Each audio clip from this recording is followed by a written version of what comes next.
Friends, welcome back to my YouTube channel. आज का मेरा वीडियो शेयर बाजार पर आधारित है। आप पिछले 5 दिनों से लगातार शेयर बाजार में गिरावट देख रहे होंगे और इस गिरावट के पीछे क्या कारण हैं, आज हम उन पर नजर डालेंगे। सबसे पहला कारण है यूएस फेडरल रिजर्व, जो अमेरिका का आरबीआई के तरीके से सेंट्रल बैंकिंग अथॉरिटी है। उसने हमारे फाइनेंशियल और कैपिटल दोनों मार्केट्स को भयभीत कर दिया है। क्यों कर दिया है? इसके दो मुख्य कारण हैं। पहला, उन्होंने हिंट किया है अपने मॉनेटरी पॉलिसी रिव्यू में कि मार्च के बाद वो अपने यहाँ इंटरेस्ट रेट्स में बढ़ोतरी करने जा रहे हैं। और जैसे ही उन्होंने ये बात कही, हमारे एफपीआईज को विशेष रूप से और दूसरे इंटरनेशनल इन्वेस्टर्स को ये लगा कि अब अमेरिका में निवेश करना एक लाभ का सौदा होगा। तो उन्होंने इस संभावना को हाथों हाथ लिया और जब कभी यूएस फेडरल रिजर्व अपने यहाँ इंटरेस्ट रेट्स में वृद्धि करता है तो कैपिटल फ्लाइट के चांसेस बन जाते हैं। और कैपिटल फ्लाइट इसलिए होती है क्योंकि निवेशकों को दूसरे कंट्री में अपने निवेश पर कुछ अधिक रिटर्न मिलने की संभावना नजर आती है।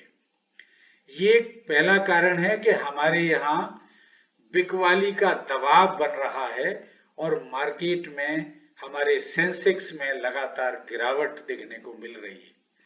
दूसरा कारण है यूक्रेन में रूस और अमेरिका के बीच जो तनातनी हो रही है उसमें बढ़ोतरी देखी गई है और इसका इंटरनेशनल मार्केट में क्रूड ऑयल प्राइसेस पर इम्पैक्ट हो रहा है।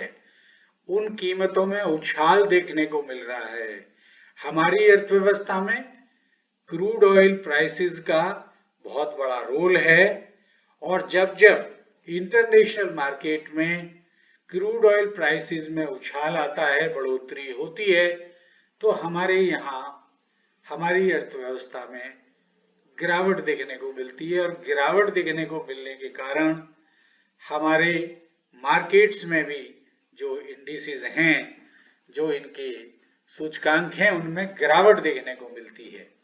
तो यूएस का हिंट मिलते ही हमारे यहाँ एफपीआई ने हमारे बाजारों में बिकवाली की झड़ी लगा दी है और इसी कारण से जो हमारा सेंसेक्स 19 अक्टूबर 2021 को 62,245 के उच्चतम स्तर पर था, वो इस हफ्ते गिर करके 57,200 पर आ गया है।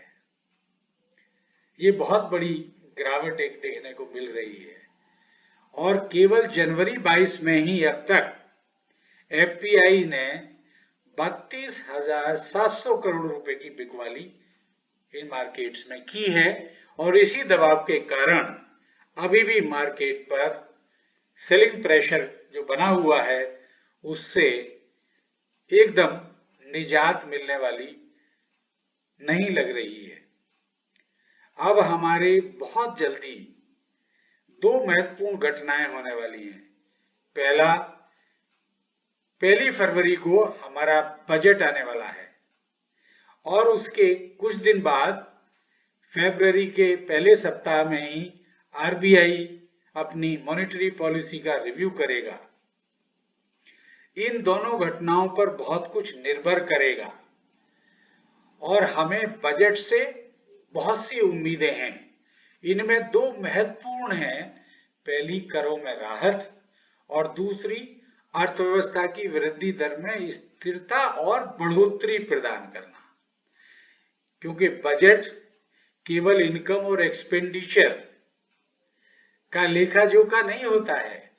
बजट एक बहुत महत्वपूर्ण पॉलिसी डॉक्यूमेंट है, उसी पर हमारी इकोनॉमी का तमाम दारोमदार होता है। और जैसे ही करों में राहत मिलेगी, हमारे मिडिल क्लास फैमिलीज के हाथों में अधिक कैश आने की संभावना, और अधिक कैश आने से उनका कंजम्पशन बढ़ेगा। हमारी अर्थव्यवस्था कंजम्पशन आधारित है। जब जब हमारे यहाँ अर्थव्यवस्था में कंजम्पशन में वृद्धि होती है तो हमारी अर्थव्यवस्था में भी वृद्धि होती है। तो ये बहुत बड़ी एक आशा बजट से की जा रही है कि ये दोनों बातें, करों में राहत और अर्थव्यवस्था की वृद्धि दर में स्थिरता और बढ़ोतरी अगर होती है तो हमारी अर्थव्यवस्था में निश्चित रूप से वृद्धि दर में वृद्धि होने की संभावना है। इन परिस्थितियों में हमारा निवेशकों को एक सुझाव है कि वो अभी शांति से बैठें, अपने निवेश से विड्रॉ करने की कोशिश ना करें। इन दोनों महत्वपूर्ण घटनाओं पर, बजट और आरबीआई का मॉनेटरी पॉलिसी रिव्यू, इन पर अपनी नजर गड़ाए रखें। दोनों ही इन घटनाओं से हमें आशा है कि हमारे मार्केट्स में फिर से हमें तेजी देखने को मिलेगी। अतः मेरा सुझाव है, आप अपने निवेश में बने रहें, निवेश को होल्ड करें, अभी बेचने के बारे में ना सोचें और बजट और आरबीआई पॉलिसी की समीक्षा की प्रतीक्षा करें।